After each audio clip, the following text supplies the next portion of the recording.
The Azerbaijan Grand Prix is over and it was victory for Max Verstappen and Red Bull as Verstappen makes it back-to-back wins. But now, F1 is moving on from Azerbaijan to Singapore for the Singapore Grand Prix, which means that once again it is time for my preview and predictions. This is a series where I'll be previewing and then giving out my early predictions for the Grand Prix. If you enjoyed the video then please hit the like button and subscribe for more F1 content. Now, before we get to the video, we have started the Crash Happy podcast, where occasionally we talk about Formula One. 5 of your favourite Formula One YouTubers all on one channel. As long as your favourites are Dan, Not Applicable, Formula Duck, Mr. Pulse, or me. Every week there will be a new episode of this podcast where we discuss all things Formula One and not Formula One, like hotels burning down or getting absolutely wasted for fun. It's not just going to be podcasts, we'll also be playing games, getting up to mischief in real life, and much more. So, if you want a more laid-back F1 podcast or channel with some great personalities, hit the subscribe button now. Or, if you prefer, you can find the podcast on Spotify, Apple Music, or wherever you listen to your podcasts. So, welcome to Crash Happy. We didn't write an outro in the script, so I guess everyone just say an outro on 3. Ready? 3, 2, 1. Thanks for subscribe to the new channel. 30 years ago, Nicky Lauda told us, if you put a trained monkey into the cockpit of the car... Man, shut the hell up. Yep, Baku is over, and while the qualifying session was hectic and crazy, the race itself was not so crazy or hectic, as very little actually happened in the Grand Prix itself. But now F1 is moving on from Baku and low downforce circuits to the Marina Bay in Singapore for the Singapore Grand Prix, and this is a completely different challenge to Baku, but the challenge is very tight like Baku, and mistakes are easily punished. The circuit is also very physical and physically demanding, and it is typically the longest race in terms of race time of the year, meaning that it is also a mental challenge on the drivers. Not only this, but the teams tend to bring the highest levels of downforce, much like we would see at Budapest or Monaco, which means that we could see a slightly different running order to what we saw in Baku. Baku is a high-speed street circuit, Singapore is a relatively slow-speed street circuit, but one that has become faster over the years as the circuit layout has been changed over the years, and of course it was last changed a couple of years ago to get rid of some of those tight and twisty corners in Sector 3. But even with that, the teams still tend to bring high levels of downforce, which should bring McLaren back into things nicely after struggling at Monza and Baku with the low downforce packages. Singapore also has a high probability of safety car interventions, as well pretty much every single race has seen the safety car come out at least once. For the Singapore Grand Prix, Pirelli will be bringing harder tyres to Singapore than what we saw last time out at Baku, and because of this, the hard tyre is the C3, the medium is the C4, and the soft tyre will be the C5 tyre, which is the same as what we saw at last year's Singapore Grand Prix.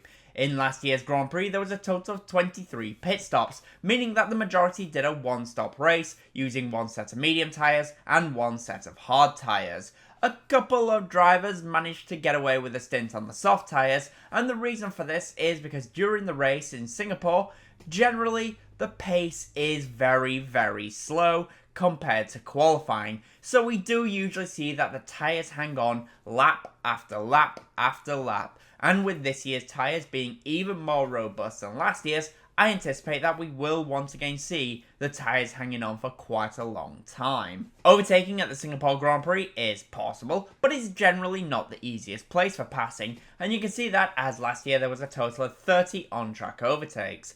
To help with overtaking, the Singapore circuit features 4 DRS zones. The first DRS zone is down the pit straight towards turn 1, the second DRS zone is on the exit of turn 5, heading down Raffles Boulevard towards turn 7, and the third DRS zone is on the exit of turn 13 towards turn 14, and then finally, the fourth and final DRS zone is on the exit of turn 14 on the run to turn 16. The new circuit layout took out a couple of corners to try and help with overtaking, but honestly, I'm still not sure it actually did anything.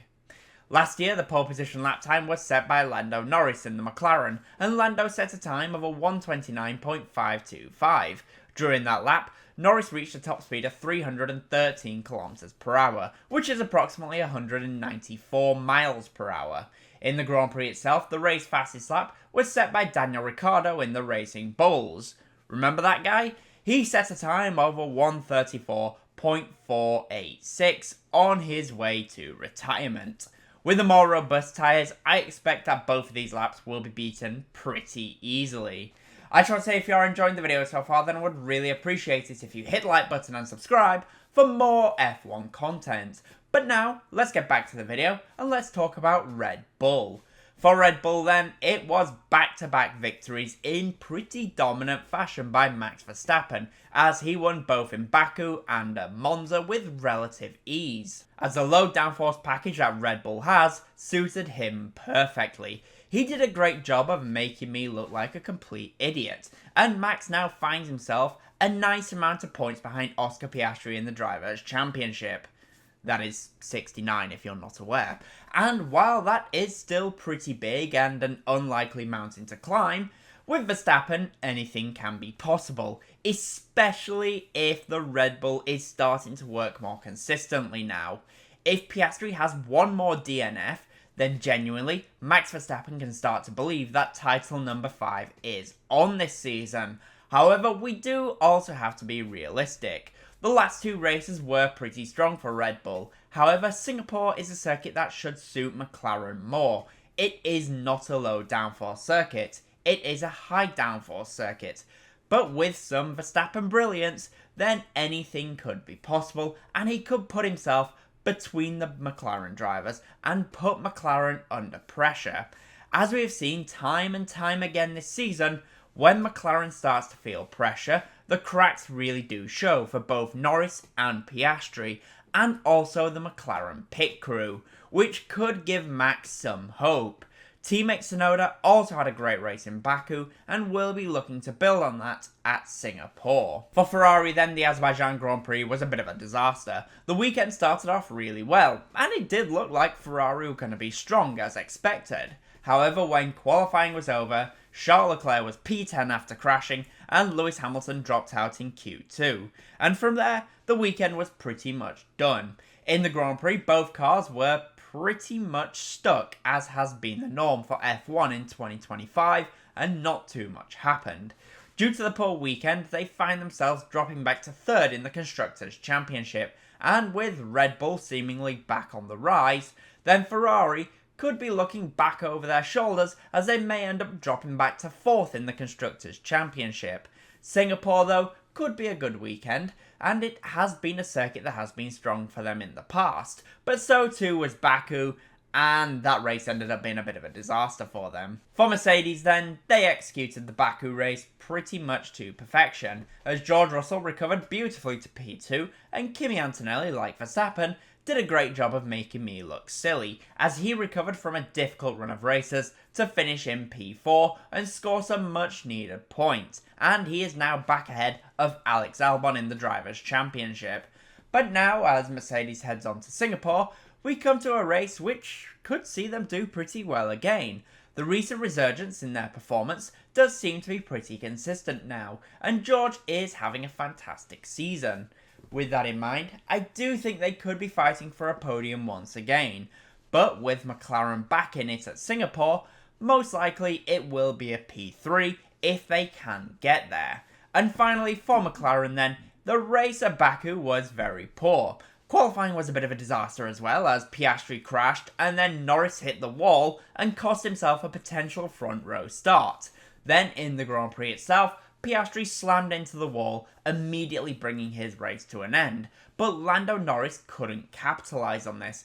He had another pit stop error, which again isn't his fault, but it potentially costed him some places.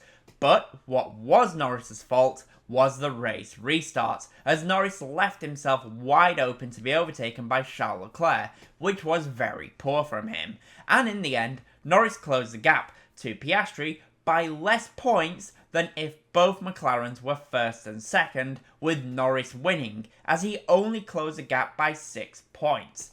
Heading to Singapore, I expect a big bounce back from the McLaren team. The lower downforce circuits are their main weakness, but Singapore is anything but low downforce, and this is a place where McLaren should find themselves back at the top of the pack. This is also a circuit where Norris absolutely dominated the Grand Prix last season. Admittedly, he almost crashed twice, but he still won it very easily. So with that in mind then, what are my early predictions for the Singapore Grand Prix? Well, I think that the top midfield team and midfield driver will be Fernando Alonso in the Aston Martin. As I can see with this being a high downforce circuit, Aston Martin can bounce back a little bit. But what about pole position in the top 5? Well, for pole position, I'm going to go for Lando Norris in the McLaren. But what about the top 5 in the Grand Prix? Well, in P5, I'm going to go for Charles Leclerc in the Ferrari. P4 will be George Russell in the Mercedes. P3 will be Max Verstappen in the Red Bull. P2 will be Oscar Piastri. And for once, I'm going to go for Lando Norris to win the Grand Prix. I don't typically pick him. Some people have pointed out to me time and time again. But this weekend, I am actually going to go for Norris to win. But those are my thoughts. The question is, what do you guys think will happen? In the comment section down below, please do let me know. And as always, comment, leave a like and subscribe for more F1 content. Thank you all so much for watching.